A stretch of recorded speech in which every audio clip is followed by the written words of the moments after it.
Good evening, everyone. I am Ann Beeson, and I'm the Executive Director of U.S. Programs at the Open Society Institute, and I'm absolutely delighted to welcome you here this evening. You are in for a real treat tonight. Dan Ellsberg and John Dean are here with us in New York City for the premiere tomorrow of a new documentary film that's premiering at the Film Forum called The Most Dangerous Man in America, Daniel Ellsberg and the Pentagon Papers. As the film recounts, in 1971, Dan Ellsberg made history by releasing the Pentagon Papers, a 7,000-page top-secret study of U.S. decision-making in Vietnam, to the press. The document set in motion a chain of events that ended not only the Nixon presidency, but the Vietnam War. John Dean was counsel to President Nixon for 1,000 days and was the key witness against the government in the Watergate trials. Both men played critical roles in our history when they blew the whistle to expose the abuse of executive power during the Vietnam War and the Watergate scandals. They've joined us here tonight for a conversation about presidential power then and now, and about our personal and collective responsibility to hold our government accountable for human rights abuses. We are also delighted to have with us tonight the filmmakers for this terrific new film, Judith Ehrlich and Rick Goldsmith. By the way, I was fortunate enough to make a very brief appearance in this terrific film. Don't blink, you'll miss me, but it was great. Before I invite the filmmakers up here, I want to just give you a little bit of a preview of the format for our conversation here tonight. First, Judy and Rick are going to come up and say a few words about the film and show you some clips of the film. I know you'll want to all go down to the Film Forum and see the whole thing after you see these great clips. Then I'm going to invite Dan Ellsberg and John Dean to join me on stage, and we're going to engage in a conversation for about an hour about, again, presidential power then and now. We've also reserved a full half hour from 8 to 8:30 to hear your questions for Dan and John. And as we speak and as you walked in, I think you were handed, if you wanted them, index cards to write your questions. Please continue to write questions, that you think of in the course of our conversation. And then I will, of course, as the moderator, try to get to as many of those questions of yours as we can get to. It should be a really interesting evening. So without further ado, I want to invite up Judith Ehrlich and Rick Goldsmith, who had the unique foresight to realize that this story of Dan Ellsberg and the Pentagon Papers is just as relevant today as it was decades ago. Rick and Judy.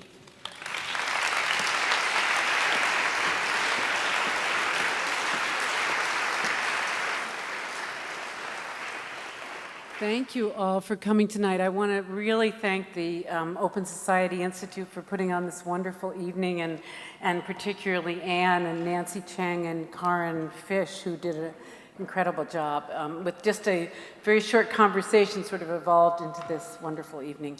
And I'd really like to thank John Dean and Dan Ellsberg for being here. It's really wonderful. We're very excited about the film and the potential it has not only to be in theaters and inspire a new generation of people who almost undoubtedly don't know the story, but I think will be motivated to become more active citizens when they see this. The film has many different areas that it touches on besides what we're here to talk about tonight. Transparency in government, as well as issues of war and peace and issues of freedom of speech and freedom of press, and all of those I think are highlighted by what Dan did and the courage he had to confront the system with the acts that he did in 1971. And the other thing I think that's really important about the film is the longevity of the work he continues to do and the issues he raises, and we really hope that he'll be out with us with the film and raising the important issues about the relevance of this to today. So we're hoping this gets out to lots of groups and all the organizations that you are involved with, because I'm sure a lot of you are activists here tonight and can carry this message out and use the film as a vehicle to organize people and get folks out and start a dialogue on these issues across the country. Thank you.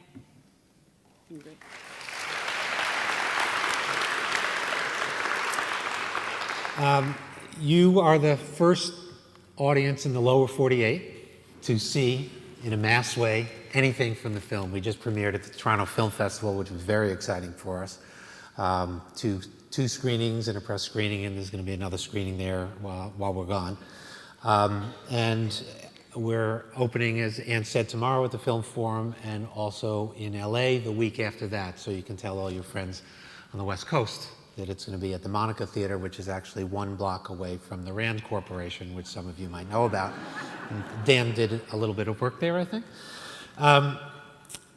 We wanted to just give you a taste of the film, and it's 10 minutes of a few clips, and showing a little bit of the themes and kind of the ethical dilemmas that confronted not only Dan, but then the other characters in the film, including people like Henry Kissinger and members of the press, all the president's men, and several of the characters throughout the film are presented with, do I do the right thing? And many of them actually are putting their lives or careers at jeopardy of possibly going to jail.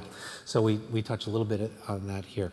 But anyway, enjoy the clips, and I hope you'll come see the film in the next week or two to come. It's an open-ended run at the Film Forum, at least 2 weeks, and then if people keep coming, they'll extend it.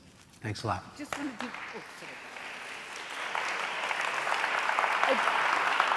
Just wanted to point out that Patricia Ellsberg is also with us this evening, who's one of the stars of the film as well. So,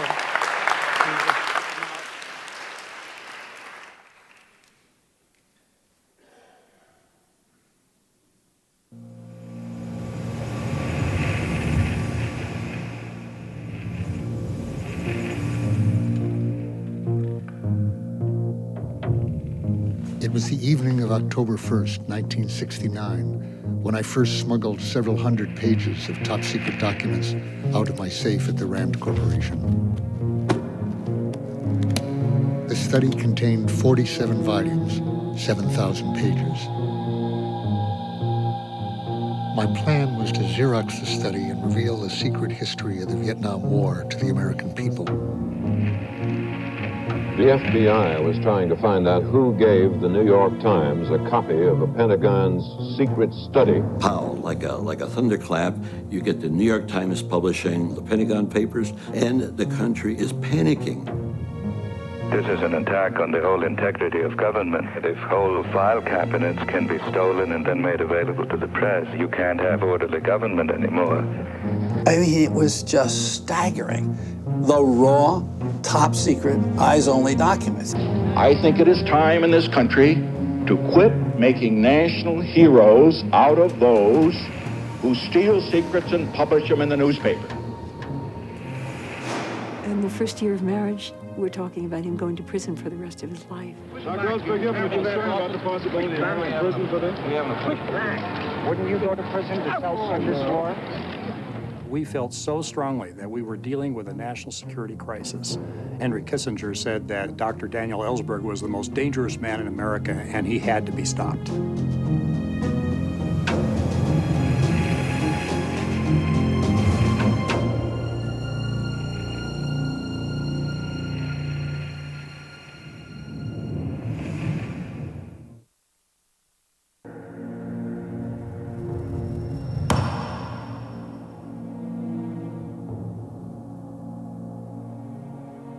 That's, in fact, the most shameful episode I can think of, that I really did at a critical moment help McNamara persuade the president by information I gave him that he should start a systematic campaign of bombing, to which I was totally opposed. Dan Ellsberg felt everything with great intensity, but nothing more so than this notion he had of his own culpability for everything he had done in the early years of the war.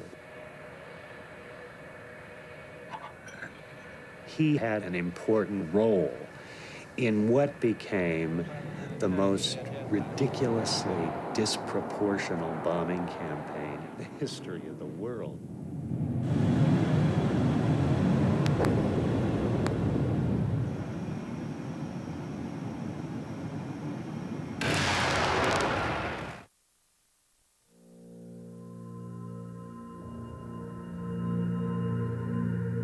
I had given a set of options to Kissinger I drafted at Rand. 6 or 7 alternative approaches in Vietnam to consider at his first National Security Council meeting with Nixon. And he at one point said, "Dan, you don't have a win option." And I said, "Well, I don't think there is a win option." I said, "You could double the number of troops and that would keep things quieter, but until they left. You could use nuclear weapons and kill all the people. I wouldn't call that a win. So there just, as far as I see, is no way to win." I took that opportunity to tell him something that I'd long thought of telling somebody who was about to enter the world of really high secrecy. And I said, "Henry, you're about to get a lot of clearances higher than top secret that you did not know existed. That's going to have a sequence of effects on you. First, a great exhilaration that you're getting all this amazing information that you didn't know even existed.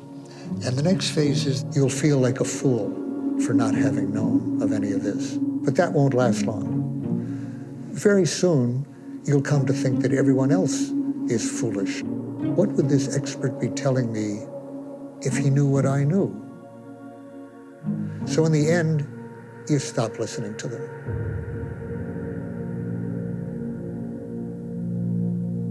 I think everybody thought that Nixon had been elected to end the war and was going to end the war, and it became very clear to me that he was not.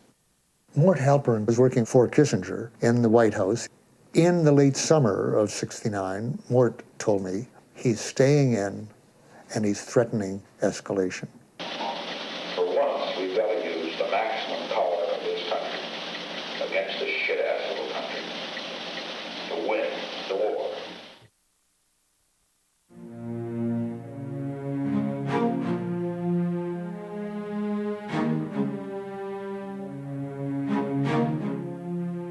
I walked into this hotel room when he and I holed up, and Neil says, "Rick, look at what we've got." And I mean, it was just staggering. The raw, top secret, eyes-only documents. From Earl Wheeler to General Westmoreland, from Johnson to Taylor. You could go back and see, yes, Kennedy did send in troops in violation of the Geneva Accord. Yes, Johnson did start the buildup before he said he was going to. I remember writing this story. These guys were lying through their teeth when they were talking to us. And here it is in black and white. There's no way of denying it. Just because some guy's going to be a martyr, we can't be in a position of allowing the fellow to get away with this kind of wholesale thievery, or otherwise it's going to happen all over the government. I just say that we've got to keep our eye on the main ball. The main ball's Ellsberg. We got to get this son of a bitch. The leak of the Pentagon Papers changed the Nixon White House. It really is what some of us have called the beginning of the dark period. I mean, it was rough and tumble before, but it got down and dirty. So it's really a defining event for the Nixon presidency. And this is when Eagle Krogh, Bud Krogh, was selected to head up the so-called Plumbers Unit. I was summoned to the Oval Office by the president. John Ehrlichman and I met with him. There was some suspicion that Dr. Ellsberg had access to the more recent war plans that had been developed by the Nixon administration and would be able to release those documents. I came from that meeting feeling very strongly that I was dealing with a national security crisis and I was to take any means necessary to respond to it. The difficulty is all the good lawyers always say, well, we've got to win the court case, screw the court case, but convict the son of a bitch in the press. That's the way it's done. The president had decided to set up a special investigations unit in the White House staff. You've got to get a better team. There's one guy on the outside. He's hard as nails. His name is Howard Hunt. I need to do it, and I'll direct it myself. And I played it gloves off. Now, goddamn it, get it going on. Did Daniel Ellsberg work alone? Was he working with some other people? Was it part of a conspiracy? And it was in that context that a proposal was made by E. Howard Hunt to get information that could be used to discredit Dr. Ellsberg. A covert operation ought to be undertaken to examine all of the files still held by Dr. Ellsberg's psychiatrist, Dr. Lewis Fielding. This went to John Ehrlichman, Underneath that proposal were two lines, approve with a line, disapprove with a line. He wrote his large E after approve, and then put in, under your assurance, it is not traceable.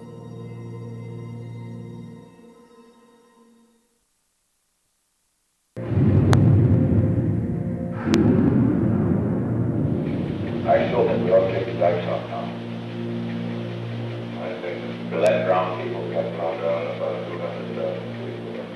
Well, no, I'd rather use a nuclear bomb. That's right. That I think would just be too much. A nuclear bomb? No problem. I just want you to think big, Henry, for Christ's sake.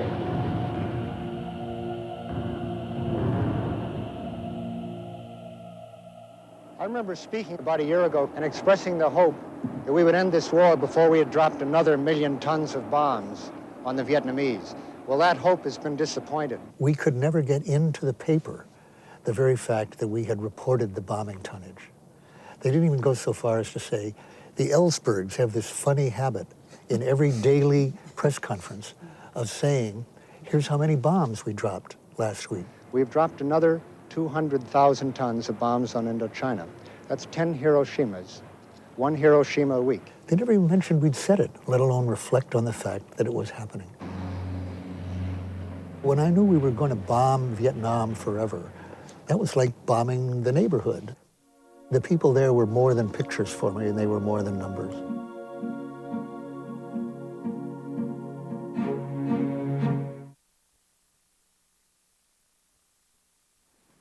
Delighted to welcome up on stage Dan Ellsberg and John Dean. This is a remarkable film. Dan, why do you think it's relevant today? You know, I see the bombs falling. Can you hear me? Hit your switch. I'm sure they're working on it. Keep talking. No, it's on, Dan. It's just they probably had to adjust the level. Okay, Go ahead. are we working now? No? Let's work on that. Somebody who's back there.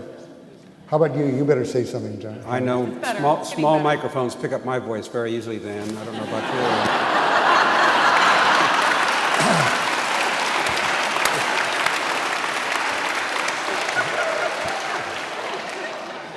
You weren't taped a lot more than I was. I think it's better. It's already better, Dan. It's okay. Go ahead. Yeah. How's this? Can you hear me or not? Okay. It's funny when you ask that. I saw it on the big screen just the other day for the first time in Toronto. And watching the bombs falling, I cannot keep from feeling that that is happening in Iraq and that's happening in Afghanistan every day now on the same kinds of people, innocent people, babies. Remember the line in My Lai where Mike Wallace had a guy named Meadlow on the 60 Minutes, and he was asking about the pictures of the people in a ditch that Meadlow was under Cali in My Lai. And he said, who did you kill? He said, we killed women and children. And Wallace said, and babies? And Meadlow said, and babies. And his mother said to Cy Hirsch, I sent them a good boy and they brought me back a murderer. Now, Meadlow did it face to face, which defines a war crime in our judicial system. And what you saw here, of course, is what's happening now from 30,000 feet or 20,000 feet. Essentially no one, let me ask, I think no one in any country has ever been prosecuted in any court for murdering people from 20,000 feet. No German, no Japanese, no American, nobody. And now, of course, it's done from Houston and from Pakistan with people looking at a video screen, civilians, contractors, and pressing buttons from drones that are coming down. That's new. See, isn't there a difference between Vietnam and Afghanistan and Iraq? And the answer is, yes, there are some differences. The drones, for example, are different. It makes it even easier to kill people from thousands of miles away. But morally, ethically, there's no difference. So when you say, is this film relevant? I feel up there, I'm watching Afghanistan. I'm watching Iraq. It's what I've come to think of as right now as Vietnamistan that the president is dealing with right now. And change the names, change the place names, and this movie is about what is happening right now. In an interview asked me just the other day, how should young men and women, how should kids today, they don't know anything about Vietnam, wouldn't it be good for them to see this movie? And the answer is, yes, it would be good for them to see this movie and see about Vietnam, but if they don't do that, just watch the television for the next 8 or 10 years unless we change this policy. Because what they will be seeing is a replay of Vietnam, and they'll understand it eventually if they don't this year. John, you were working for President Nixon when Dan Ellsberg leaked the Pentagon Papers. Take us back to that period of time and tell us what your first impressions were of this action of Ellsberg's and any subsequent conversations you had with Nixon and others in the administration about it. The clips we just saw are very helpful to understand that when Watergate occurred, it didn't really raise just a bungled burglary by a re-election committee. It really raised what Dan and I have been talking about backstage and up here, is the national security implications of the Nixon administration and the fact that Ellsberg's break-in, the break-in out in California by Hunt and Liddy, was the same people involved that were arrested at the Watergate in that bungled operation. You immediately had a cover-up that was proceeding on two fronts, with John Mitchell, obviously the Attorney General in charge of the re-election committee, very concerned about the implications for the re-election committee, and John Ehrlichman, who had authorized the break-in into your psychiatrist's office, obviously very concerned about the same guys being involved in that event. And each leveraging the other, Mitchell calling Ehrlichman on the fact that he'd let Liddy and Hunt come over to the re-election committee, yet they had been involved in what he called the White House horrors while working there. And Ehrlichman saying, how in the world could you let these people come over to the re-election committee, despite the fact Ehrlichman hadn't informed them of these past activities, and get engaged in the same sort of nonsense that they would, that resulted in the Watergate break-in. So with that background, I must say I was one, as a result of the leak of the Pentagon Papers, that it came up. It's interesting. Doing a good job of ignoring it until then. Yes. As a result of the leak of the Pentagon Papers, I had an interesting experience where a fellow who was a former New York City detective came into my office, a fellow by the name of Jack Caulfield. And New York City detectives have seen most everything, but Jack was pretty wide-eyed the day he came into my office and said that he had just come from Chuck Colson's office, and Colson had ordered him to break in the Brookings Institute, a think tank in Washington, to see if they couldn't get a set of what they thought might be more papers that you or Mort Halpern had put at the Brookings Institute, and that the president wanted them back. And I said, well, what do why does Colson want this, and what all does he want you to do, Jack? And he said, well, John, here's the problem. He wants me to firebomb the Brookings Institute. And when the fire department responds, he wants me to have a team of burglars go into the Brookings and remove these papers from the vault in the Brookings. I said, Jack, wait a minute, this is crazy. I took the next courier flight from the White House, or from Washington, Andrews, out to San Clemente, where the president and his staff were. Went in the next morning, saw Ehrlichman, said, John, I said, this is just insanity. I'd also pulled down the criminal code to look at it. I saw that arson in the District of Columbia, when there's death, can be a capital offense. A lot of serious things. So I laid this on Ehrlichman. He listened. He picked up the phone, asked the operator to get Colson on, told Colson, he said, Chuck, young counsel Dean is out here. He doesn't think the Brookings plan's a very good one. Kill it. He turned to me, said, anything else, counselor? I said, no. I said, that'll do it this morning. Thank you. And went back to Washington. So as a result of that trip, however, when they set up the plumbers unit, which would be focusing on Dan, they were deliberately told to make sure I had no knowledge of what they were doing, that I was to be excluded, that I had the wrong frame of mind for these kinds of activities, and so that it was to be told nothing. And actually, Bud Krogh was fairly embarrassed about it. He said, John, he said, you know, this is kind of embarrassing because I think this would be normally in your operation, but they've told me not to even talk to you about it.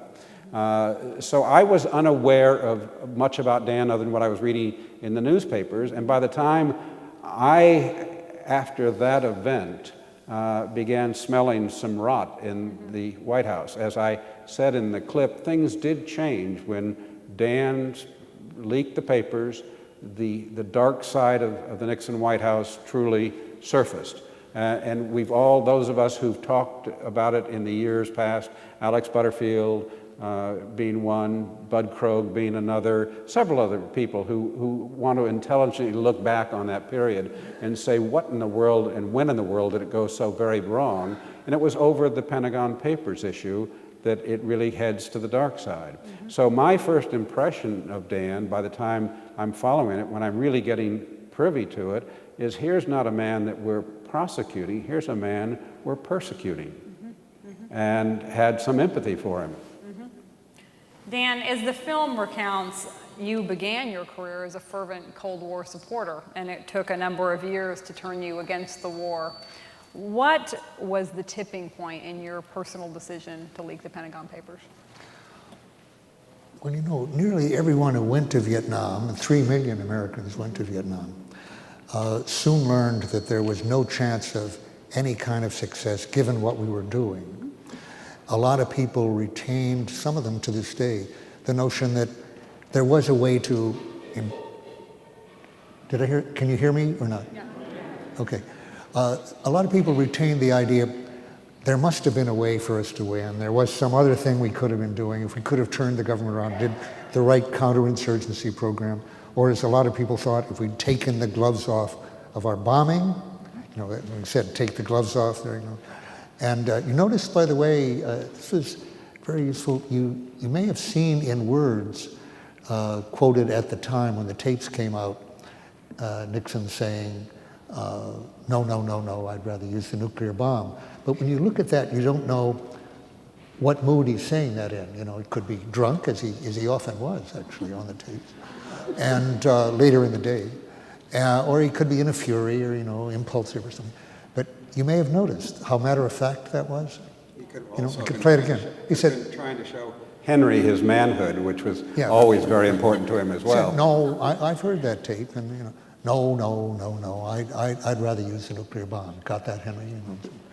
And he says, I think that would be just too much. You know, so which they were a little, the filmmakers were not, felt uneasy about making Kissinger look good in this exchange. But they didn't just cut that off. So he was very matter-of-fact about that. But will that drown people? About 200,000 people. No, I'd rather... the notion, in other words, that we could have, that's what he meant by taking the gloves off. So people who think that we could have won if we just bombed enough are generally unaware that we dropped almost 4 times the tonnage of World War II. We dropped 2 million tons of bombs in World War II in Pacific and Europe. We dropped 7.8 million tons of bombs in Indochina during that time. So people who think a little more bombing, you know, which Haig, I think, by the way, to give an example, I think Haig believes that to this day. Haig was invited, by the way, had some rather long negotiations to try to get him into the film, as I understand it. And in the end, he decided against it. But so there are people who believe that. Coming right up to the president, by the way, I think that there are probably some military and other civilians who think we can be successful in Afghanistan. And I will conjecture that those people are exactly the same people who believe we could have won in Vietnam, should have won in Vietnam, and now we'll do it right. And it's an arguable point. We didn't test it fully. We only tested it with 8 million tons of bombs. So maybe with 16 million, et cetera. Or real counterinsurgency that General Petraeus talks about and so forth. I was reading bullshit like that. I was writing it. I said that wrongly. I was writing the kind of bullshit that Petraeus puts out now about counterinsurgency as doctrine in the embassy. And I did arrive at the notion, no, it isn't just that we're not doing it right yet. There was also the notion we're not going to change in the way these people want it to be, and that wouldn't make any difference either. And I finally came to realize that. It didn't take too long. I was there 2 years, which is 1 year more than the troops. That they weren't going back time after time in those days. If they had, I think they would have all seen what I saw, which was, this is not possible. Success does not lie ahead. But anyway, we all thought that. That was everybody. The question was, what do you do about it? And for a long time, I tried to work from inside. I'm sure what General Powell thought he was doing in Iraq. I'm working from inside. I'm sure his wife was asking him what Patricia asked me at one point before we were married. How can you be doing this? What are you doing? Why are you in there? I'm sure that General Powell heard that from his wife. And his answer would be, if I left, I'd leave it to the Hawks. There would be nobody but Wolfowitz and Rumsfeld and so forth. I'm there as a voice. Now, that's a plausible point. And I pursued that. I wasn't at his level, of course. But I did have the ear. I was able to talk to quite high-level people, including Secretary McNamara and Kissinger, for that matter. So how could you do better on the outside, than that? And actually, it comes back to what I said at the very beginning, having watched the movie. There was a time when I read the earliest parts of the Pentagon Papers and realized that, unlike Afghanistan to some extent, where we had an excuse for going after the Taliban after 9/11, we had an excuse. There had been an attack. The Taliban didn't attack us, but they had given sanctuary to Osama bin Laden and to Al-Qaeda. So there was color of a reason to go after Afghanistan, and most of the world, this is quite different from Iraq, which was clear, pure aggression. Well, Vietnam hadn't been that clear. I hadn't seen it as aggression earlier. I didn't know the history. It wasn't until I read the earliest parts of the Pentagon Papers that I realized we had begun by totally supporting and financing a French effort to reconquer a colony which had declared its independence. From a U.S. point of view, there was no shred of legitimacy to that effort. It wasn't, by the way, strictly illegal. The UN Charter allowed for colonies. And it wasn't clearly, that they were crossing borders and so forth. They were reconquering a colony. And the UN allowed that. But from a U.S. point of view, in terms of our ethos and our norms, feeling that we have been born in an effort to liberate ourselves from empire, there was no legitimacy to it. So I saw that was true from the beginning. There had never been, it was not what even President Carter called a noble cause, or Reagan called a noble cause. It had never been a legitimate effort. And that meant to me that everyone that we had killed, or financed the killing of, through the French and the Vietnamese, since 1945 and 46, had been unjustified. An unjustified homicide, to me as a layman, I couldn't tell that from murder. And mass murder. And murder now had to be stopped. Not that I could do that by myself, but I couldn't limit myself to what I might have done if I saw it, as I did earlier, as just a mistake, an error, a wasteful process, an unpromising process. I thought, okay, I have to be prepared to take risks myself now to stop this. Dan.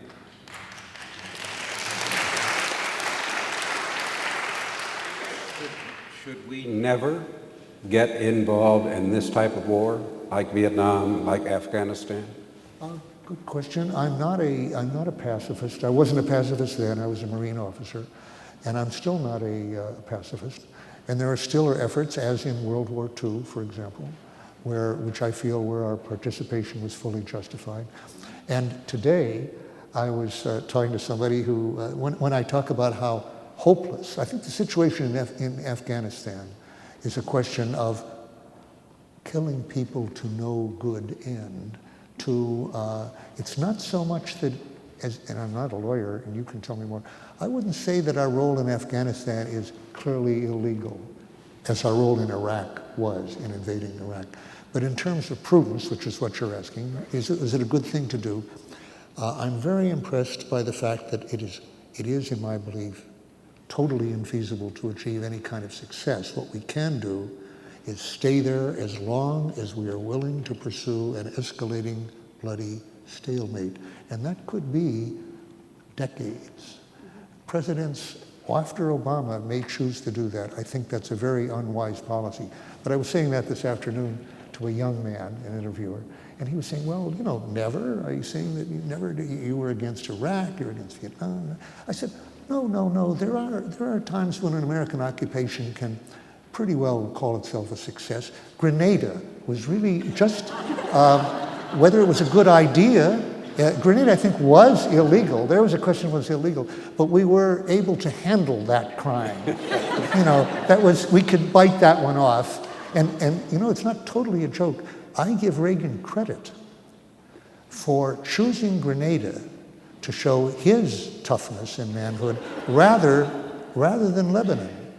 I think it was 183 Marines got killed in a bombing in Beirut, the biggest Marine loss in any day since World War II. I don't know if there's anything like it in Korea, but it had been a long time. And instead of throwing more Marines into there, he turned some ships around in mid-Atlantic. This sounds dramatic, but it's actually true. There were ships bound for Lebanon, mid-Atlantic. He turned around to Grenada, and he put them on Grenada, and he said, no, Grenada is what we're going to take rather than Lebanon. That was a prudent judgment. I give Reagan real credit for that. So there are many parallels, as you've noted already, both of you, between the abuse of executive power during the Vietnam and the Watergate eras and what happened during the Bush administration. John, describe your most significant deja vu moment in the last 8 years. Draw some of those parallels. I guess the moment that I really decided I had to say something was when the Bush administration came in and immediately started rewriting executive orders, starting with the FOIA, Freedom of Information Act changes, in essence repealing the 1978 Presidential Records Act with an executive order, and nobody was talking about it in the mainstream media. Nobody was making much of an issue out of it. And with that, I would decide I was going to retire and write biographies, but it seemed I better get talking about something that was very familiar to me about what was happening in this secrecy, which was far worse than I experienced at the Nixon White House. So I would write the book, The Worse Than Watergate book. I was reluctant to use that title, and I now realize it probably wasn't the best title. A better title would have been Much Worse Than Watergate. But that was the moment that I saw trouble brewing.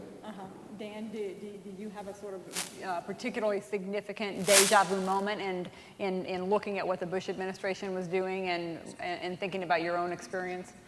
Mm-hmm. There were so many. Yes, yeah. Realizing, we haven't talked about this, the role of the press in Congress. Mm-hmm. I saw Congress in October, we're at some anniversaries here, of 2001, accepting without question and without hearings, without any probing whatever, the obvious lies they were getting from George W. Bush. So on the one hand, I see a president lying us into war exactly as I had experienced watching my president lie us into war in 1964. I see what was clear, an administration full of officials in the desks, some of the desks that I used to sit at, who had to know not only that he was lying and what was going on, but how disastrous this was. We know now, years later, Richard Clarke, many others have written memoirs showing that from day one, they knew that this was a lie, it was wrong, and it was going to make us less secure than before by building up Al-Qaeda. But like me, then, I can't point fingers, they kept their mouths shut. So I saw that happening. But Congress then was passing a Tonkin Gulf resolution without hearings, without debate. It was almost the same words. Johnson had carried that resolution, the president shall do whatever is necessary to secure the United States and so forth in this way. Johnson carried that in his pocket for months, literally months, from May to August, till the right moment came to pull it out of his pocket and throw it at Congress and let them pass it. And there were two men left in Congress, Byrd and Teddy Kennedy, who had actually voted for the Tonkin Gulf resolution. And I saw them saying in front of Byrd, very old at that point, Ted was not yet looking as, as troubled, feeble as he later became from his sickness. And both of them were saying, we implore you, I think those were Byrd's words. Byrd said, Senator Byrd, it is the most shameful memory in my life that I voted for that resolution. I implore you not to do something for which you will regret 30 years later as much as I regret. So he told them that. Ted Kennedy told them that.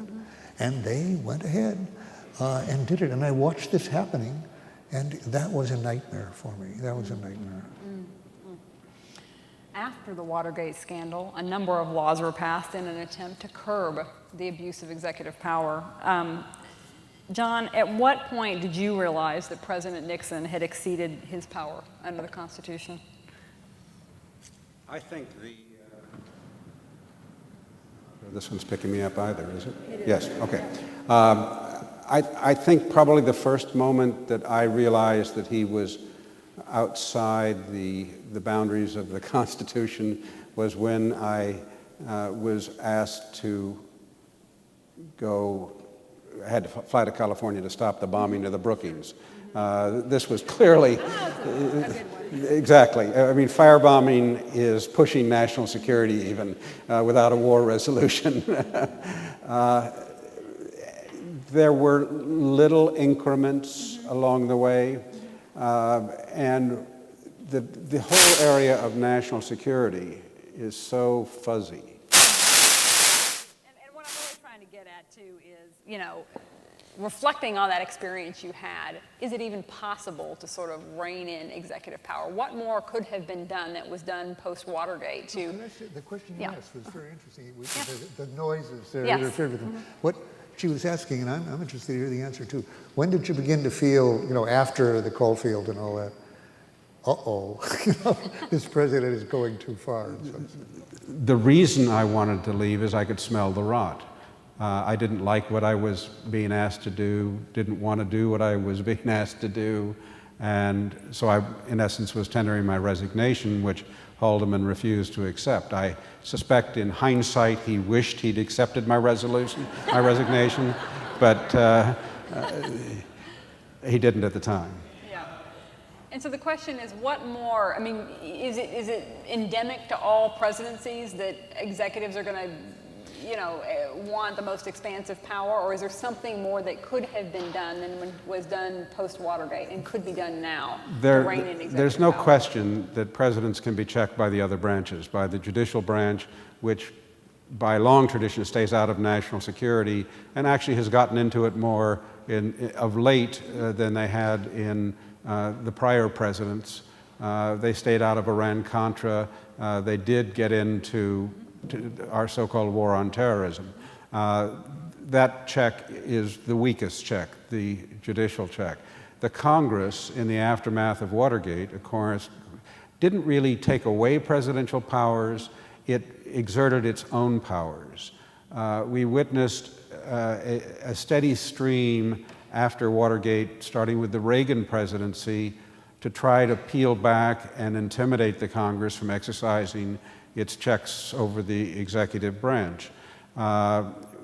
We know that Dick Cheney came in with an agenda, and it's hard not to believe that they didn't see the opportunities, given the agenda they came in with, to try to intimidate the Congress and rebuild an imperial presidency, of taking advantage of the crisis they were confronted with and use it for just that, through everything from fear-mongering to demanding and requesting from Congress, intimidating members that were disloyal as being unpatriotic.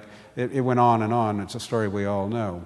The Republicans, sadly, could not even spell the word oversight when they, during the first 6 years of the Bush presidency.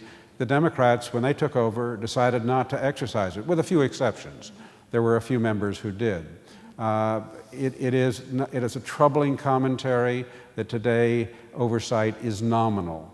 And my training, my background, when I was on Capitol Hill as a committee counsel at the House Judiciary Committee, we actually did exercise oversight. Lyndon Johnson was president, and throughout the Johnson presidency, he had lots of oversight. In the war, Fulbright was all over him, much to his displeasure. Even on issues on a domestic side, there was pretty strenuous oversight of the Johnson years. And I always thought that was the tradition that Congress could and should operate in. We've lost that. I think the reason we've lost it is because of the incredible dominance of money in Washington. I watched, really starting in the 80s, we saw the growth of special interest in lobbying.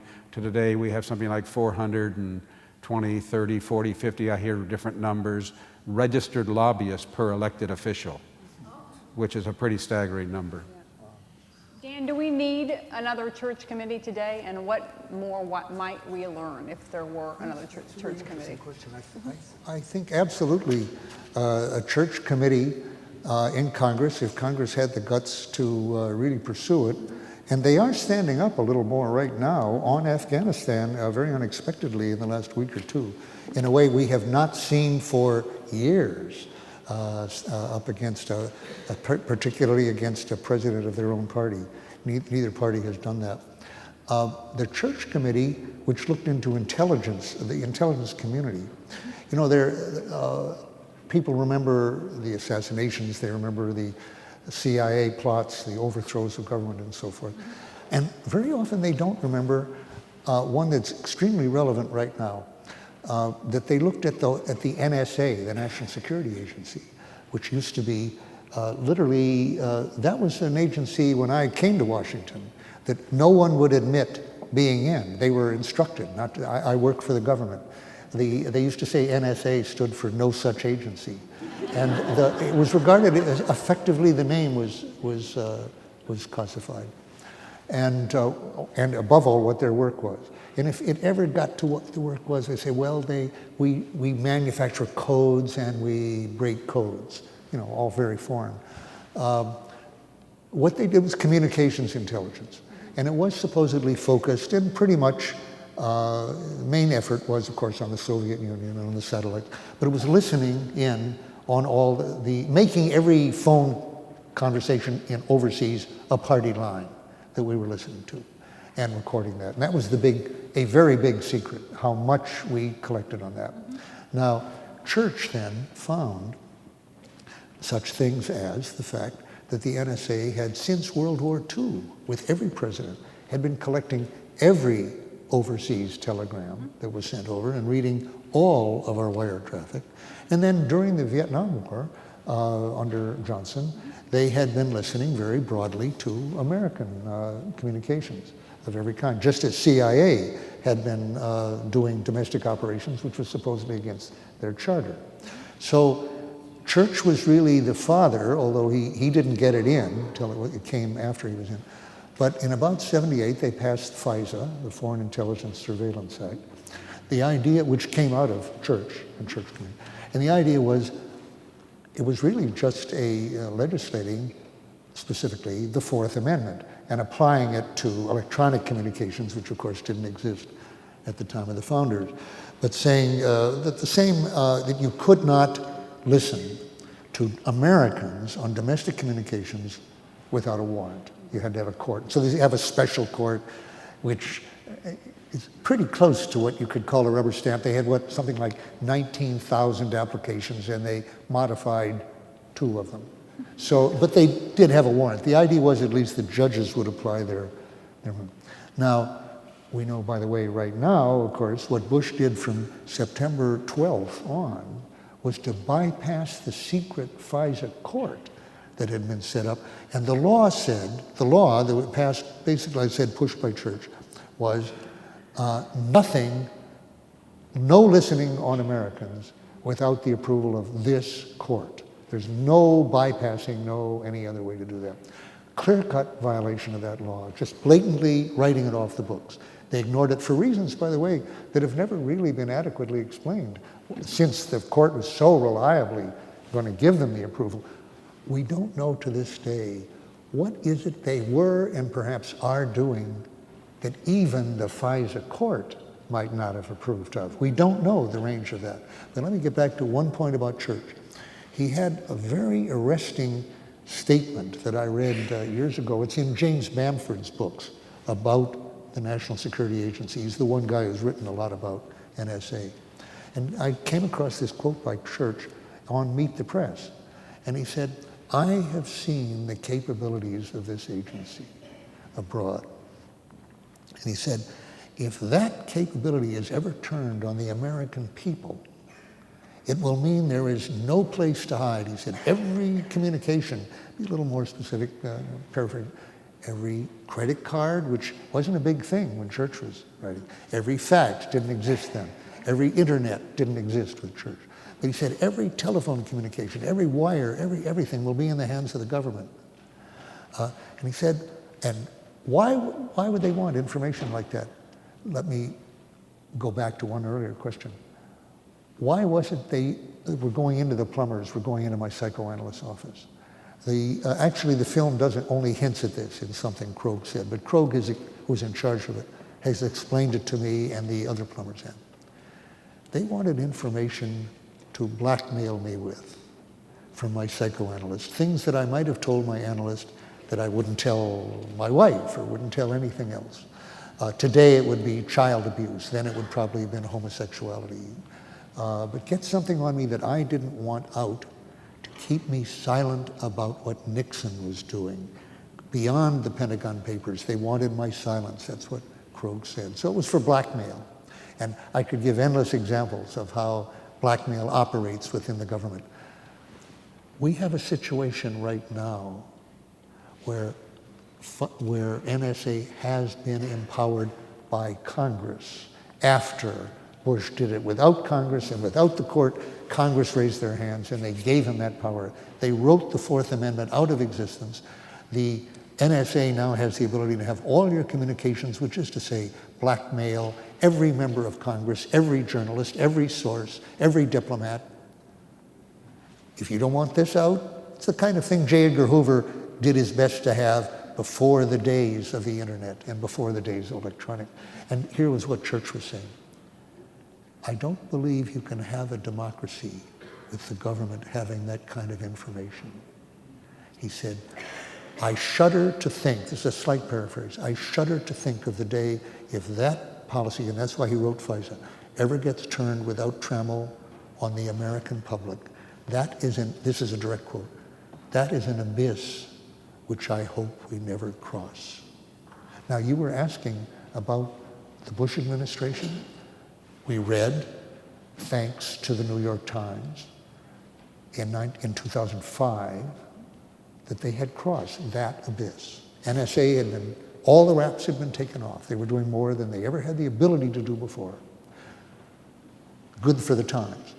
Thomas Tam was a Justice Department person, we now know, who leaked that to the New York Times. He's still under investigation for that.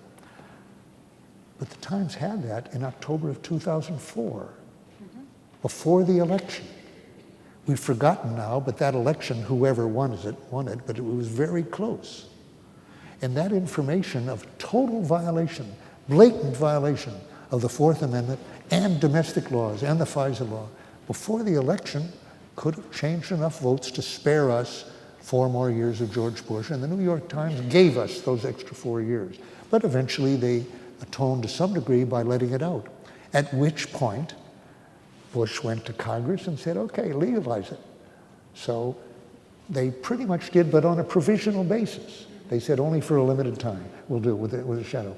And Obama, finally to finish this up, Barack Obama was a senator who said, totally against that. And when one of the issues was, can you, I remember Mort Halpern told me, okay, the bill is there, that's bad, but we can still sue the AT&T, we can still sue the telephone companies and get the information from them as to what it is they are doing, which Congress to this day has not heard in testimony. So they never testified. What did they do and what are they doing now? Yeah. In other words, how much were they actually doing? How are we going to find that out? So Mort told me, we'll find it out by suits of people who were overheard against the companies, and it will come out what they were doing.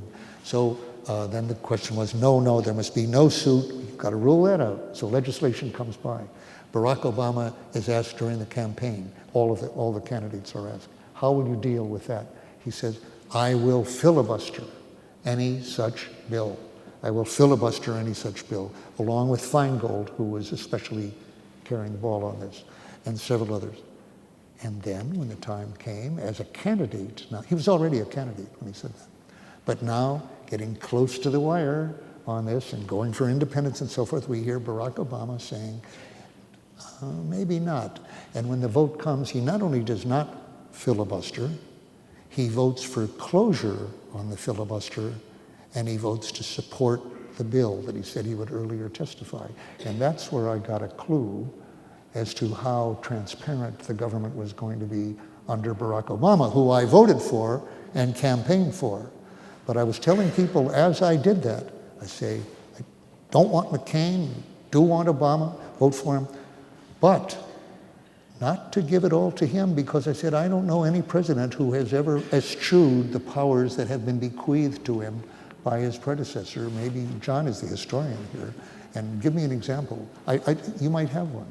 But I didn't know of any president who was given up the powers as bequeathed, and in the area of national security, Barack Obama has not. You know, it's interesting, it came up during the campaign.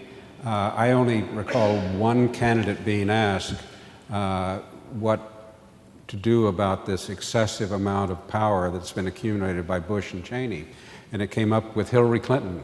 And she said, listen, I know a little bit about the way the White House operates. I know a little bit about national security. I watched my husband. And one of the first things I would do is pare back much of the national security power that's now resting in the White House. She had made that pledge. But I have a study of over many presidencies that has, in fact, when Obama did his flip-flop on the ACLU lawsuit, it was about 100 days into his presidency, right on schedule.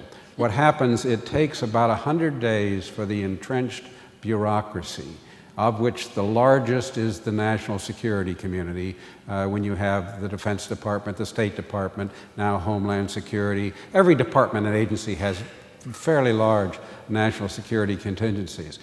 They were battered and bruised and beaten up pretty badly by Bush and Cheney, particularly Cheney, who knew how to put his people out in those agencies, to have his eyes and ears, people who could get to the levers and buttons before others when he wanted it that way, and indeed exercise that power. And I was pleased when early Obama released the torture memos that added to the collection. By the time That's the he one got thing I could point to. That right. By the time he got to the question of would he release the remainder of the pictures being asked for in the ACLU lawsuit, after initially saying he would release them, he flipped and said he wouldn't. And that's what I say. That was at about 100 days. That's about how long it takes for that that entrenched community in each agency and bureau to take the new political leadership that comes in and convince them that they know more about the way the world works than they do, that the new team does, particularly when it's an inexperienced team. And Obama's team basically, as while it has some from traditional national security background, it was not a highly experienced team that came in.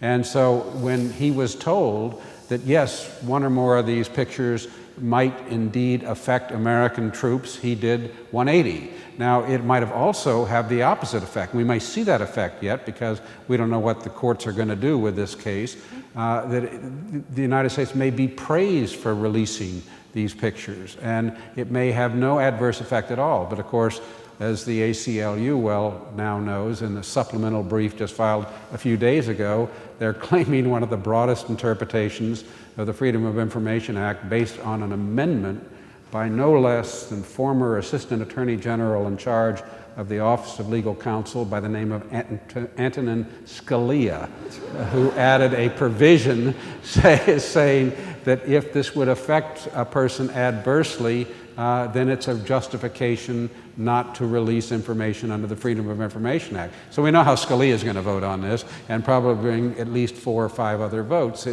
as far as appealing the issue. But Obama got captured and decided he couldn't govern effectively if he didn't have the full support of the national security community. It's very hard for a president to buck these people. Cheney did it with remarkable, it's going to be some great studies over the years to show how Cheney particularly pushed these people and got what he wanted, much often against their will. Let me ask you. So you're saying, let me just jump in for a second because I really want to get to this point.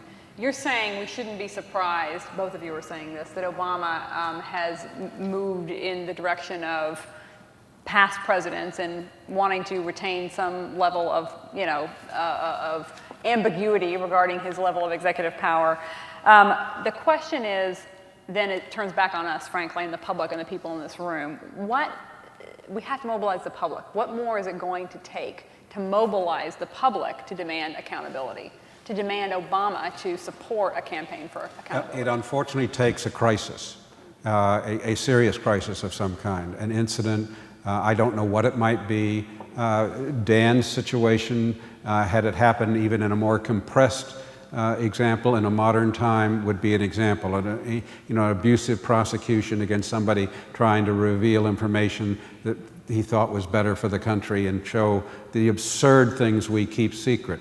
One of the Nixon's people thought Nixon had a motive to try to improve the declassification system and clean it up once and for all. In fact, he had Bill Rehnquist as from the Office of Legal Counsel over as a special committee head to redesign executive classification, national security classification. What Nixon's motive was not that he wanted to get more information out. He wanted to get old information out that he thought would hurt the Democrats because he knew all this information from Korea and World War II and what have you. He thought he could use to hurt the Democrats, was one of his motives for cleaning up the classification system. But anyway, it's going to take an incident where people become sufficiently outraged that they will demand it. And those are difficult to come by. They're unfortunate, but it's just the nature of our country. We don't do what is basically necessarily right in a timely fashion. We wait until the horse is out of the barn, and then we try to figure out how to close the door. Though, the question is what kind of crisis, and that suggests to people something like 9/11 or an attack or something. But really, let's look at the crisis that brought, what it amounted to, that brought Nixon down. It wasn't Watergate, by the way, because, as John knows, Watergate was never traced to Nixon, and he may not have known about it beforehand. I think your guess is that he didn't. To the best of my knowledge, he had so no knowledge of it. That he was clear on. He was okay. The problem was, and he wasn't even clear in his own mind as to how explicitly he had ordered the Fielding break-in. But at least that did have the impression of somehow coming out of a White House policy. And so that made him somewhat vulnerable, but not very. I doubt if he worried too much about it, because he could count on people keeping their mouths shut about it. And now so what brought the crisis that brought him down, this was several people But the first one, actually, one could say McCord first saying in the courtroom. Actually, we could have won with McCord. What? McCord had nothing but hearsay. McCord, for those of you who don't know, was one of the... No, but he just said there's been perjury in this trial. Right, he was one of the burglars who was arrested at the DNC. He was in charge of the re-election committee's security and was Liddy's wireman in the DNC. Wait, and then he went to Judge Sirica and said there's been perjury at my trial. The problem was we had looked at this, anticipated it fully. McCord only had hearsay. Yeah, but more than that, it confirms what I was just saying. You're confirming McCord knew about Watergate, but he didn't know about the White House horror. So it did nothing that pointed to the president. He could create trouble for Haldeman maybe and Mitchell and some of the others, at most, and you say hearsay. But nothing, he couldn't point to the president. So the president's counsel was the one, it was John Dean now, who actually created a crisis for the president. See? And moreover, he says it was you, Dan. What? He says it was you. No, because if everybody else had kept their mouth shut, see, except me, let's say, the Pentagon Papers did not end the war. Pentagon Papers came out in June 13th, 1971. You heard me say, I think, up there in that little clip, 1 million tons a year went after that. 71, 72, 1 million tons. 72, 73, 1 million tons came down. A World War II after the Pentagon Papers. 72 was some of the biggest bombing of the war. Hanoi bombing in Christmas, the heaviest 2 weeks of bombing in human history. Now, I was talking to John afterwards, just out here, and I want to talk a lot more later, conjecturing that he really didn't know a certain dimension of this was critical, which meant he didn't really know his own role in history fully. And I asked him how much he knew about Nixon's Vietnam policy, and you indicated to me, not your area, right? But that was, of course, entirely what I was working on in the Pentagon Papers.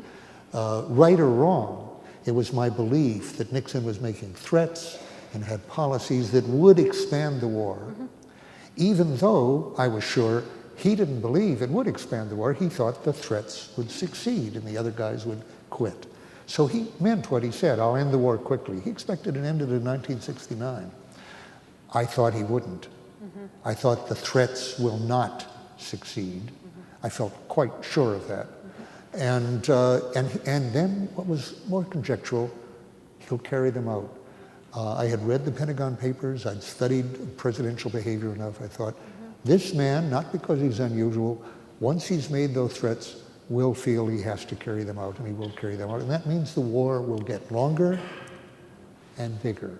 And almost nobody believed that. Now, the Pentagon Papers come out in '71. I was depressed when my expectations were met, and the war did get bigger in '72. The Christmas bombing of '72. People asked me, I'd now been on trial, Christmas bombing of '72, I've been on trial since '71. See? Year and a half had gone by, and they said, what did the Pentagon Papers achieve? And during this heaviest bombing in human history, I said to people in Los Angeles, nothing, nothing. Taught the people a lot about the war, had no effect on the war. And the whole peace movement, of which I was part, has had no effect, has had no effect. So there was that bombing. I don't like to kid people about what's going on. Then the Paris Accords occur, and the bombing of the North stops. My understanding then, and it has continued to be, I've studied it now for 30 years. I didn't even put this much in my book because I kept in my book to what I knew at the time. But what I've learned since then, and other historians, Larry Berman and various others have documented this. Now they're documented. Nixon did not intend for the war to be over, even the American war, to be over in January, February of 1973. He intended the bombing to stop for a temporary period while our prisoners came back and our troops got out, after which the bombing was to resume on various pretexts which were very easy to obtain. We urged you not to observe the peace accords in terms of elections. We knew that the other side would not observe. As a result, we would be able to say they were violating those accords. And in fact, Nixon was saying to Tew, who was very worried about the accords, he said, listen, that piece of paper gives us the ability now to say they're violating a treaty, therefore we can bomb. So it gives us at last a statutory basis for rebombing them that we didn't even have before. Don't worry about it. And that was, so the troops come out at the end of February. At the end of February. According to the documents now available, including tapes and stuff, Kissinger was urging for the bombing to resume in March. But they were holding back a bit. According to Time magazine in May 1975, before I met you, I believe, May 75, the week the war ended, really did end, 75. Time magazine then quoted unnamed sources as saying, Nixon had ordered the resumption of the bombing to resume on April 15th, in mid-April. He had ordered it. 73. Of 73. This was they were revealing this in 75. But in 73, April 15th, the bombing was to resume. And that's Time magazine, that's where I first read it. But documents have now come out with the tapes and everything showing Kissinger says, now, can we go now? And finally Nixon saying, okay, now. April 15th. So I was questioning John rather sharply. What day did the word get to Nixon that you were telling the prosecutors about the Fielding break-in? Mm-hmm. And we looked at my calendar here and everything, and it was April 15th. And that was interesting because Time magazine had said in 1975, Nixon had given the order for the resumption of the bombing, and that would have continued for years. The war would have continued for years more if that bombing had resumed. He'd given the order, and when he learned that John Dean was now revealing presidential involvement in Watergate on this point, he rescinded the order on the assumption, they didn't go into this, but he rescinded the order, and I think we can assume he expected that later when the dust has settled and so forth, will resume. But the dust didn't settle thanks to Dean. Dean hadn't even testified then. He was refusing to let you testify at that point, if I'm not mistaken. And it didn't. Watergate kept him ever from resuming the war. That made the war endable. So I told John years ago, but as he remembered, I didn't spell it out as I am right now, as I did just now. If he had told that a month later, the war would have gone on years longer in the American bombing. So John, the crisis he created by one lawyer choosing, I will not perjure myself, right? I'm going to tell the truth about this. One lawyer did that, saved tens to hundreds of thousands of lives and shortened the war by years. So that is...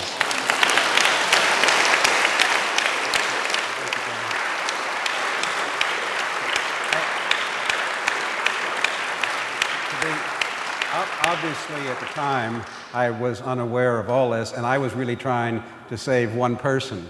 His name was Dan Ellsberg, who I was very troubled that there was an ongoing obstruction of justice. And I had been I had told my superiors that I was going to deal with the prosecutors.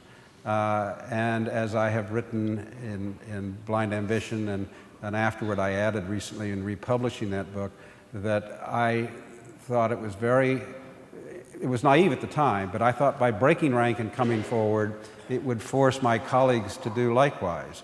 And Nixon might even survive. I didn't know that I was going to go into a one-on-one battle with the President of the United States, and they picked the wrong guy as it happened. I just remembered a lot of things I didn't think I would remember, and I speculated I'd been taped, and it happened to be right. So the rest is history. But I appreciate that, Dan. You had mentioned that before as we have talked about this. And there's so many not unanswered questions, but there's just now becoming, and it's caught my curiosity to better understand why Nixon never exercised what was his only defense, which was national security, which you and I have talked about. And it was a legitimate defense that he never used. We're going to begin in a minute or two to answer your questions, and as I'm waiting to get those questions coming up here, and feel free to continue to write them and hand them to our folks gathering them in the next minute or two. I see hands up around there, but as we're getting those gathered up here on stage, I want to just say, you know, for those of us impatient with the slow pace of accountability for the most recent abuses of the Bush administration, what lessons should we learn from the sequence of events the last time around? I think the same, if you see this movie, which is a good movie, I just saw it for the first time the other day, I found that I didn't know what they'd put into it, and I found that they had several quotes for me pretty much the same when people asked me that question at the time. This is now 1971. And I said, we should learn that we can't let the president make these decisions all by himself, without challenge, without information from people who don't have compartmented clearances, and people whose jobs do not depend on him. He needs information and he needs challenge. And the founders of our Constitution had it right when they tried to prevent the president from being a king who made decisions of war and peace entirely on his own. They put that power in Congress, not shared with the president, but in Congress. That has eroded enormously. That's practically been written out by practice, Article 1, Section 8. But they put these various restraints in on a national security agency type thing that was a part of the executive branch. We need the separation of powers, but we need to ask more of our representatives in Congress than we've been getting, Democrat or Republican. This is not a partisan issue. They both look terrible. And we need to ask more of the press than we've asked. They look better than Congress on the whole, and sometimes better than the courts, but they still look terrible. They did not keep us out of Iraq by giving us the information that it was their responsibility to give us, instead of being stenographers for propagandists in the public, in the government. They acted very badly, as they did in Vietnam, and they're not acting well in Afghanistan yet. So we need to have, and then it comes down to the public is part of the problem. That I didn't know at the time. I start out by thinking, you know, the old story of the Tsar only knew. I start out by trying to inform the president.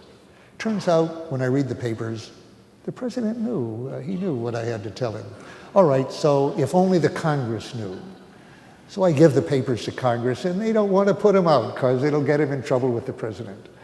So if the public knows, if only the public knows. Well, I could only hope then, and the war did end. But you know, without John Dean, without Alex Butterfield telling the truth about the taping, you say this and you were right. The president says a lie, didn't happen. Haldeman says, I didn't say that. The president says, I didn't say that with John Dean. Without the tapes, how would that one have come out? You know, I don't. Not well for me. What? What's that? Dan, you're absolutely right. The only check on the system is Congress and the media. The Congress goes in cycles where it sometimes finds its constitutional role, has of late had trouble finding it. The media is less explainable. I looked at that closely during the Bush years, not understanding why they wouldn't do more, why they really were not more aggressive in digging in. Found several answers. First of all, been a tremendous turnover in the White House press corps. It's a very young corps. There are people there, they're not sure which happened first, Watergate or Teapot Dome. They're just not quite certain on that. There's some sharp people there. There's some old-timers there also who told me that the Bush administration was particularly effective at stiff-arming them. If they didn't write stories they liked, they wouldn't get access. They depend on access. But there's also been the influence of corporate media. And it's not the influence I thought. I thought, well, maybe there are editors somewhere who are spiking good investigative inquiries or not encouraging their reporters to undertake them. And that isn't the answer.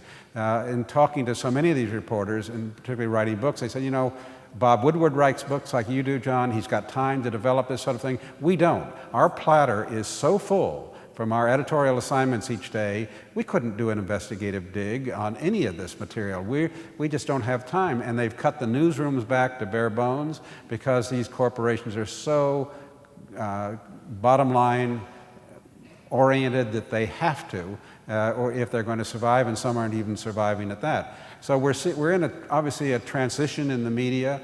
The bloggers, that has been encouraging to me. I know people who've worked in departments and agencies, all of you who used to have reporters assigned full-time to them, the SEC, the FCC, but they don't anymore. They have one reporter who may cover 10 agencies and not well. But there are now coming online more and more people who come out of those departments and agencies who are blogging about them, and they're as sophisticated as any journalist who covers them. One has to know where to look for them, and I think that will become more prevalent.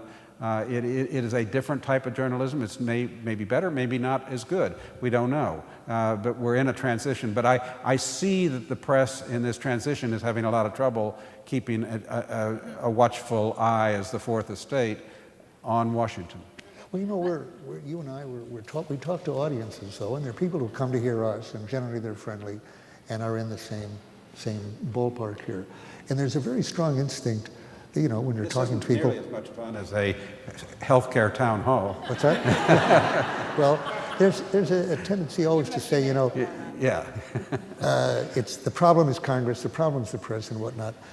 Increasingly, maybe I'm just getting in my crotchety old age, or maybe it's just as time goes on and you see this happen again and again.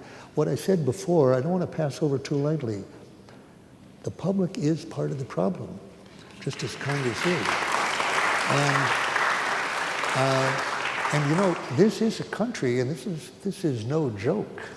This is a country that voted, or almost voted at least, George W. Bush in for a second term. And really, by 2004, they knew a lot of it was out. The Downing Street memos were out. The Richard Clark's memoir was out. The ACLU suits. The torture was out. And in fact, George W. Bush, let me give a little interpretation, see if you disagree. I think he ran against Kerry in part as the man who could be counted on to do the torture that was needed to keep us safe. That he ran when he was saying, I'm not going to ask for approval of other countries or the UN or the I Court, and I'm not going to be part of the court. I think that was a message to the people, and a lot of them voted for that reason. I'm not one of these Frenchified guys who worries about liberty and equality and fraternity like my friend over here, Kerry. I will do whatever it takes, and the tougher, the better. You know, the gloves are off and so forth. People who voted for that are part of the problem. And the question for the rest of us all then is, what more do we, and I mean we, right here, need to be doing? How do we have to change to get ourselves to make the effort to get these Congress people to do what the Constitution demands that they do in the way of oversight and responsibility, which, as John was saying, they haven't done, Democrat or Republican. And they're not doing their jobs, but their jobs come from us. The old statement on the Hill is they may not see the light, but they'll feel the heat.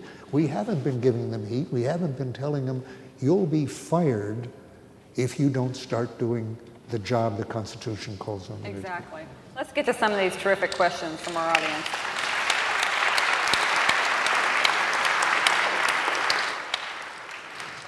Forgive me, audience members, if I paraphrase slightly. This one says, considering how Eisenhower's warning about the military-industrial complex is really running our country, has seemed to become true, how do we expose and publicize every cent of income and contributions received by our elected officials? This is both about the military-industrial complex. Would you speak a little slower for me? Sure. Let me try it again. Basically, I'll paraphrase. The question is about whether the fact that Eisenhower's warning about the dangers of the military-industrial complex the truth, the impact of that complex on the country today. What do we do? What more do we do to expose all of that money and how it's influencing our elected officials? Let me ask you that question, Phil. Well, I'd say he was certainly prescient, and his worst fear is now dominating Washington and government politics. No question. I think that if people saw the numbers and the influence and the amount of money that is being spent and that were brought to their attention, military budgets are just awesome. And they understood how much of our national resources are devoted to keeping our military, they'd be appalled. And those numbers, we just don't remind people of that information enough. So I think an informed public is obviously important. Secondly, we just got to get our control over Washington finance, which is dominating, and this is one of the strongest lobbies. And without that, there's just no hope of bringing these things in within bounds. And lastly, technology may be changing the way we fight wars. And this huge hardware that where members of Congress want to build bombers that we don't use anymore just because they have jobs in their districts. And so much of our economy and so many members, and if you notice where military industrial plants are, they're spread out nicely throughout key districts and helps it perpetuate it as well. Until all that gets dealt with, that's going to dominate our fiscal policy, I'm afraid. Here's a good one, Dan. Describe your most difficult experience as a whistleblower. And do you have advice for anyone contemplating blowing the whistle on wrongdoing they may see? What's the last part? Do you have advice for anyone contemplating blowing the whistle on wrongdoing? Well, nowadays there's opportunities. Well, let's see, the difficult experience, well, it wasn't anything very difficult. In my day, as you saw in this thing, the Xerox machines were very slow. In fact, I was interested to see, I think they actually, they had to rebuild and fake an old Xerox machine to show that. Because, for years, as I myself use a modern Xerox machine, these things spits out and it collates and it does something. I said, wow, I could have done that in weeks. If I did something like that. Can I ask you a question I've always wanted to know the answer to? Where did you get the multiple copies to go to the different papers? You gave the New York Times one, then you got them to the Washington Post, then you got them to St. Louis, then Chicago. Who copied all those papers? Two stages. First of all, I copied several copies, 7,000 pages, but I always knew, my nightmare always was that the FBI would get to me and get all my copies. Right. And I couldn't from jail get my 10-cent phone call in those days and say, put it out, to somebody else who had it. So I wanted multiple copies. And that meant this back and forth. And in fact, we just weren't used to, you can hardly imagine a day when I didn't know what that green light was doing. So they said you have to put the cover down, each time to protect yourself from the light, I thought. So I thought, I can't, it takes too slow, I can't. So you saw my hand, it wasn't my hand, but it was realistic. Doing without putting the cover down. And I used to ask myself, I wonder if I'm going blind on this. Okay, so that went by. But then I always knew I would need more copies than the 2 or 3 that I had. Right. To get, again, just to protect them from the FBI, to get them in different places. So there came a time in the spring of '71 when, it's in my book, it's not, when actually Tom Oliphant, the guy who's up there, you saw, from the Globe, wrote a story and quoted me as having read this study that changed my mind. It was sort of a magic elixir, and Mort Halpern and Gelb. So he wrote this story, and I thought, oh, now they know I'm going to be putting it out soon if I'm telling a reporter that. I told Patricia. So she said, all right, you've been talking for a year now about how you needed more copies. It's time for you to get off your ass and do it, which is not the way she talks. So I heard that. But So it meant that we then spent a couple of weeks, she and I, spending all the weeks giving it to commercial places in Harvard Square, so you could do it So fast. she was a co-conspirator. She was absolutely. Okay, I've always wondered about that. She was absolutely a co-conspirator. And I always wondered, her fingerprints were far more on that stuff than Tony Russo. So I always wondered why she wasn't a co-defendant. And I assumed it was because she was so beautiful they did not want her at the defendant's table facing the jury, that she would have warmed the heart. Literally, that was Makes sense to me. they didn't want that. Tony, all right. But Patricia, the jury would not have convicted her. So I thought that was the reason. About 20 years went by, and we were getting arrested. We were getting arrested, actually, in the office of the president of UC to protest the University of California nuclear weapons labs, the two campuses of the University of California named Los Alamos and Livermore. Those are campuses of the University of California. So we were protesting that, and we were getting arrested, and I was getting fingerprinted, and Pat said, gee, this is the first time I've ever been fingerprinted. And I said, what? How is that possible? You're an American citizen. I've been fingerprinted 32 times. By that time, no, she'd never been fingerprinted, which answered the question why she was not a co-defendant. They didn't have her. That's terrific. But so we did get the stuff all copied, and we spent nights cutting errant top secrets. We always found another top secret on one of those pages. Wonderful. I'm going to read out a few of these at once in hopes of getting more of these terrific questions answered from you two. So let me just read a few of them. If you want short answers, give them to John. I'm just going to read several questions and have you answer them all in some brilliant pulled together answer, which I know you'll pull off. Let's see. Here's a few. What advice, I love this one, what advice will you give, and this is mainly for you, John, to future John Hughes? Okay, so it's that one, very good one. If the Pentagon Papers were released today, speculate how the very vocal far right might respond. And I'm going to ask one final one, and then hear your answers on these three. How can whistleblowers have a meaningful impact in a media landscape so oversaturated that fact and opinion are virtually indistinguishable? Well, on John Yoo, I'd certainly advise him not to take a foreign vacation soon.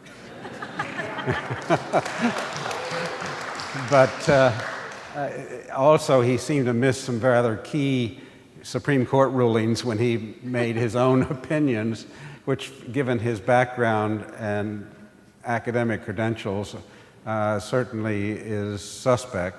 I don't understand you other than the fact that he was clearly giving the White House and David Addington what they wanted when they wanted it.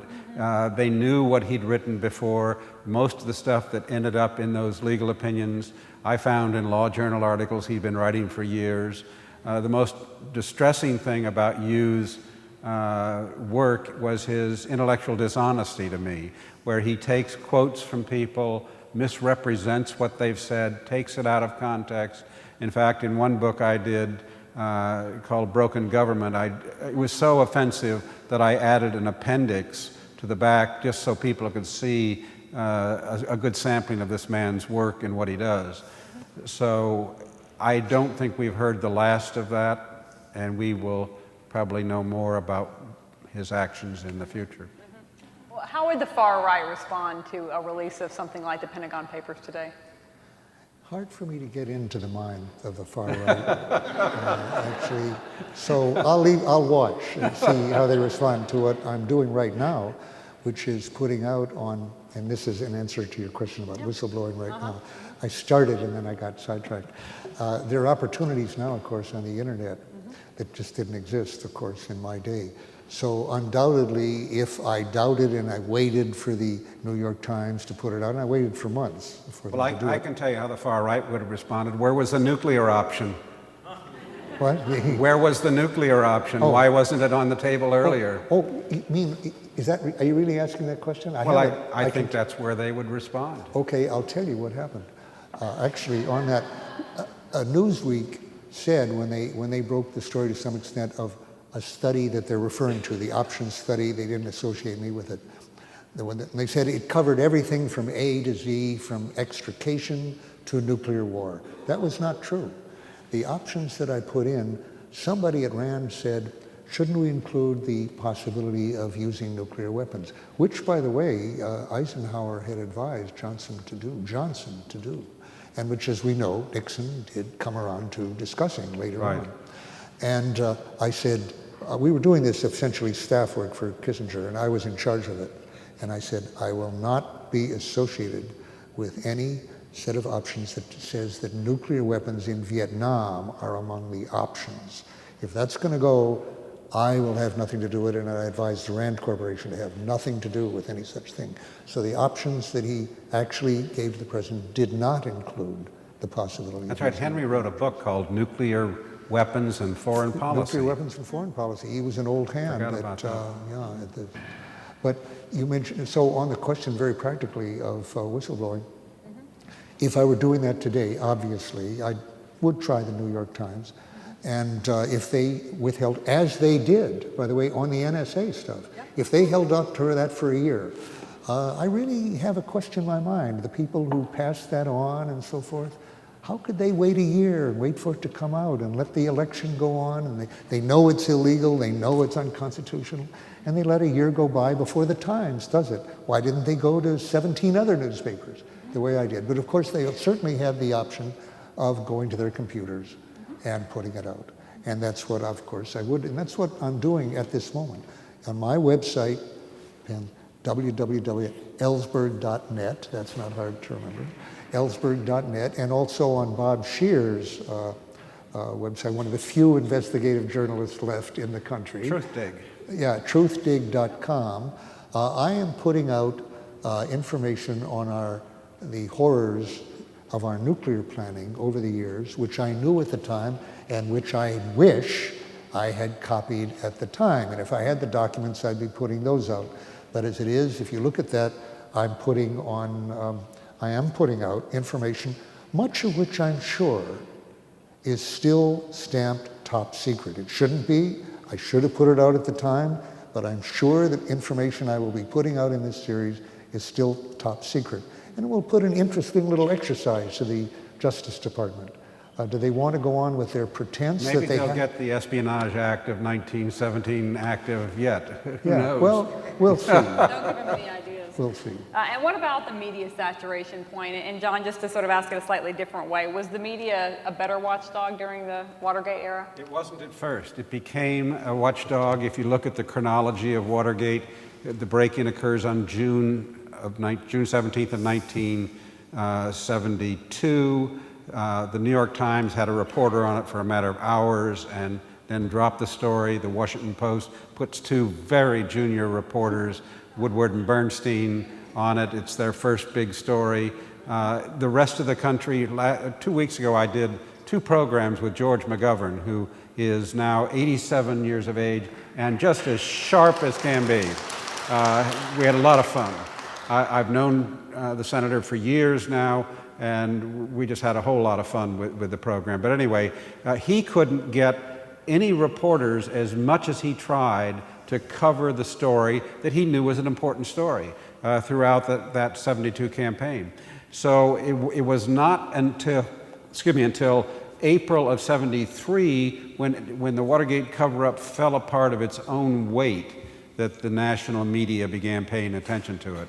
Then it became one headline after another. The Washington Post didn't crack the story. What the Washington Post did, and Woodward and Bernstein were the first to admit this, and I give Ben Bradley the credit for this, is that he kept these cub reporters busy. They kept digging up and finding stuff that was viable, and they kept it as a story inside the Beltway. As a result, federal judges were reading it, members of Congress were reading it, prosecutors were reading it. It was an important story inside the Beltway. Only Walter Cronkite was even mentioning it outside.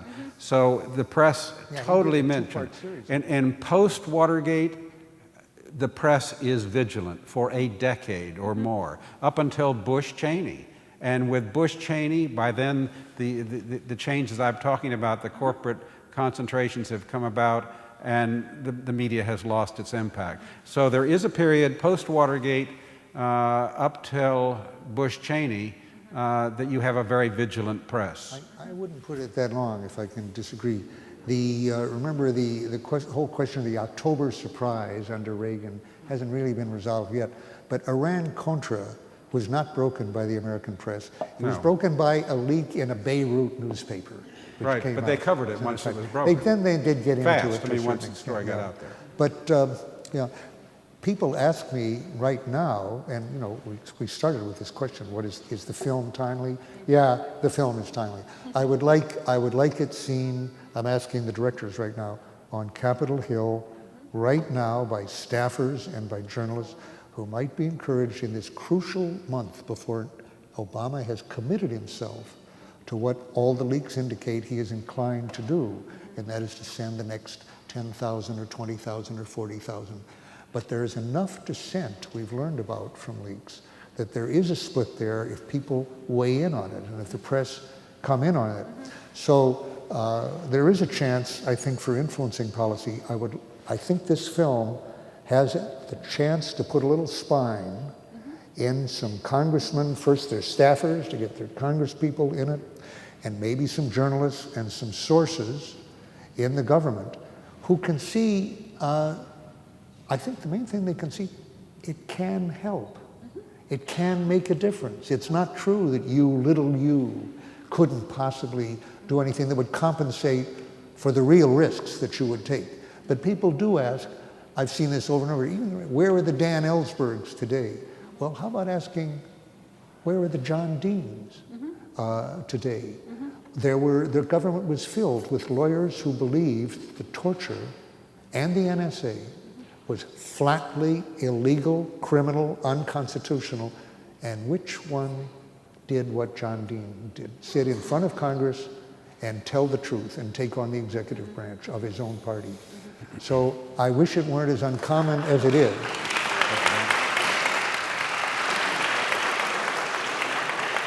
We're unfortunately going to have to wrap up in a few minutes, and I want to just make a plea for all of you out there to become active as Dan and John are encouraging you, and I know many of you, of course, are active already. I want to just briefly also acknowledge that we at the Open Society Institute launched about a year and a half ago a national security and human rights campaign in order to increase the resources and funding available for advocacy to shift the paradigm on the war on terror and to roll back the abuses of the Bush administration. We're very delighted to support a number of organizations. I want to just highlight a couple of things that each of them are doing right now that you all can become involved in and help support. And then I want to give a final question to both Dan and John. First of all, there is a commissiononaccountability.org. This is a major campaign that is going on right now, commissiononaccountability.org, a major campaign being coordinated with a number of different terrific organizations, Human Rights First, Physicians for Human Rights, National Religious Campaign Against Torture, a number of others. It calls on you all to sign a petition to urge the president to appoint an independent, nonpartisan commission to investigate the abuses of the Bush era. That's number one. Number two, we've been talking primarily about federal abuse of power here tonight. You all are New Yorkers. You need to know that the New York City Police Department is an intelligence agency.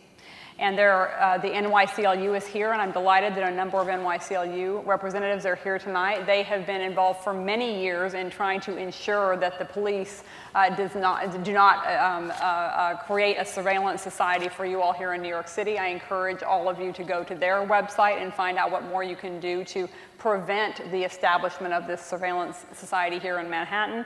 And then finally, of course, we have two very prominent whistleblowers here. Believe it or not, decades later, there are still very insufficient protections for national security whistleblowers, and there are a number of organizations that are working to increase protections for whistleblowers, and they include the Government Accountability Project, the Project on Government Oversight, the National Security Whistleblower Center. I encourage all of you to learn more about how you could support the expansion of protections for brave national security whistleblowers like Dan and like John. I want to sort of end by acknowledging that today is Constitution Day, for those of you who didn't know that. Very appropriate. It seems a particularly appropriate time to ask this final question. What more can each of us do to hold our government accountable for past abuses and to ensure that no future abuses are committed in our name? John first, and then we'll let Dan have the last word. Write more books. No, I think the answer to that is truly public education, public awareness, public interest. The news media is in transition, but will come out of it and at some point find an ever-ending source of opportunities for inquiry in the government. It's never ceased since it's been in existence, and it's an important, the fourth branch, do its job. I think organizations like yours, the fact that the Soros Foundation ended up with you, a talented lawyer that you are, is a loss to the bar, but a benefit to this foundation where you can bring your wisdom, experience, and background to play for these types of programs and have a rather unique understanding. Is going to help. No question it is. And when I learned where you were, I was thrilled because I think I have a special appreciation for it. So I think that sort of thing in other organizations will help as well. And while I couldn't encourage anyone to take the route that Dan and I took, there are times and places and circumstances that I'm sure Dan might do it again.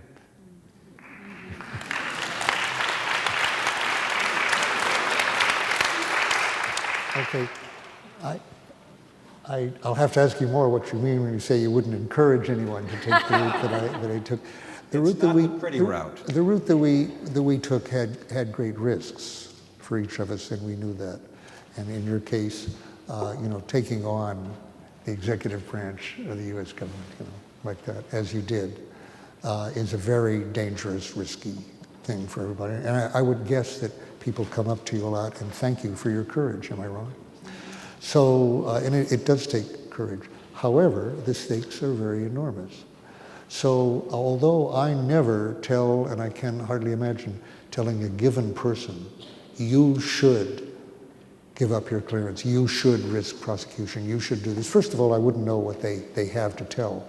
But even if I did, I don't know what relatives they are supporting and whatnot. They have to make that choice. But I have no apologies for telling officials across the board, which is you should consider as an option. You should consider risking your clearance, your career, your marriage in many cases.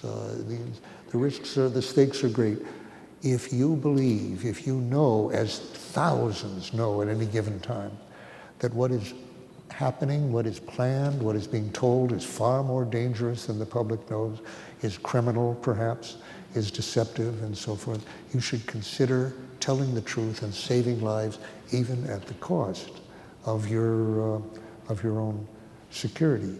And when I say, I was lucky that my wife was a partner in this process so that the trial brought us together.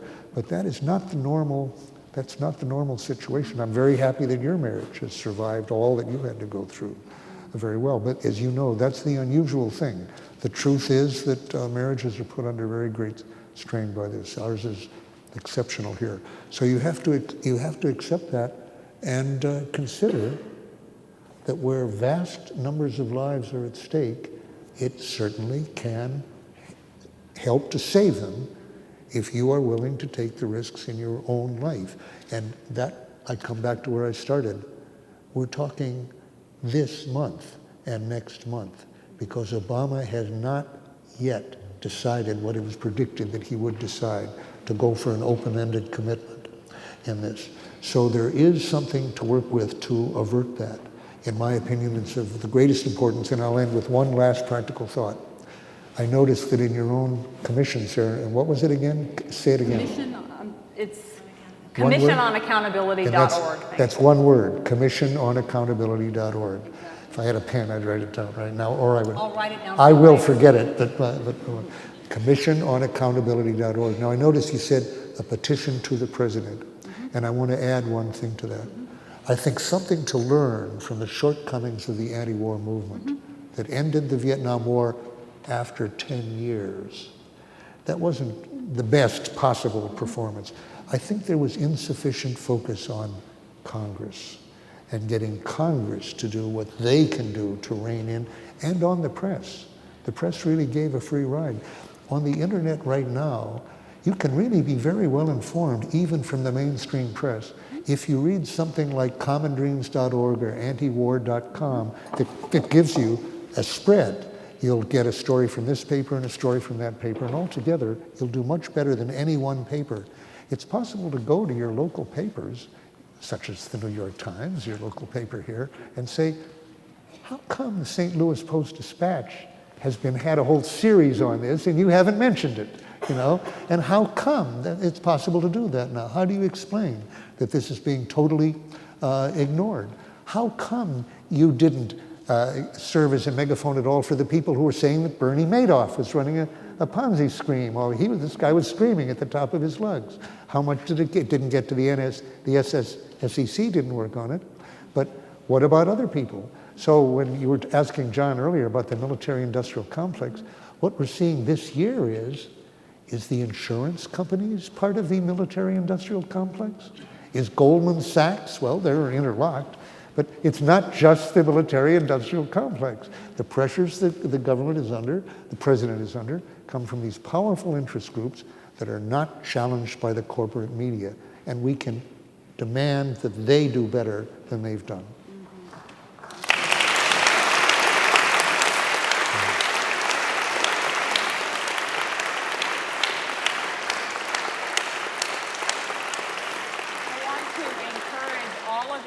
See this terrific film, and to thank the filmmakers again, Rick Goldsmith and Judy Ehrlich, for being with us.